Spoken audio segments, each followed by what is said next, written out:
प्राकृतिक संख्याएं, उन्हीं में सम, उन्हीं में विषम।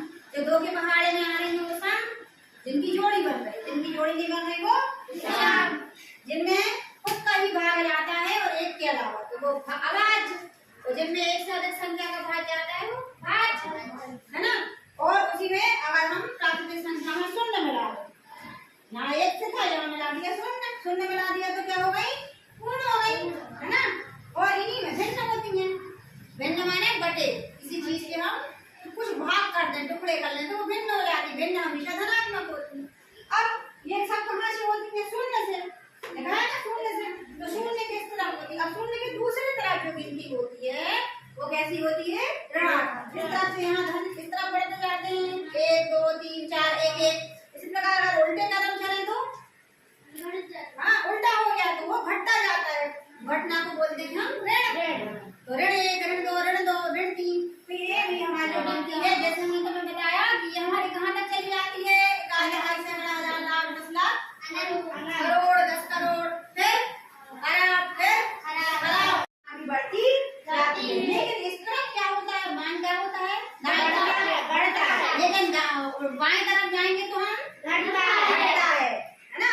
मतलब ऋण 1 से छोटा ऋण 2, ऋण 1 शून्य से भी छोटा है, ऋण 2 हाँ जितना, हाँ वेरी गुड, जितना बढ़ेगा उतना मान छोटा होता जाएगा। ऋण 1 लाख, हमने कहा ऋण 1 लाख, और ऋण 1 कौन बड़ा है, ऋण 1 लाख और ऋण 1 में कौन बड़ा है, है ना। समझ में बात आ गई तो है ना। तो इनको बोलते हैं पूर्णांक इंटीजर। तो इनके बारे में हमें पढ़ना है।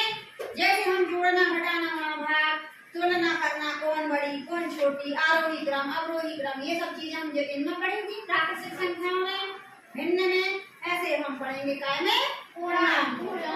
ठीक है।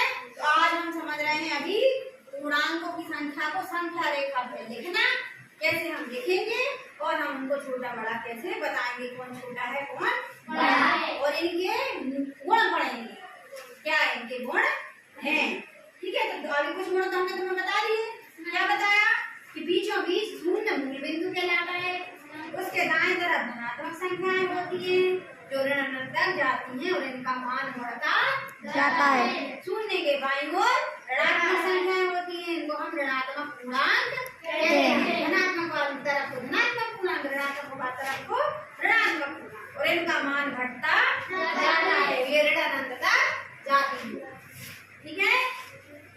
और ये इसके अंदर ये सारी संख्याएं समाहित होती हैं, इसी के अंदर होती हैं, और इनको हम संख्या रेखा पे दर्शा सकते हैं।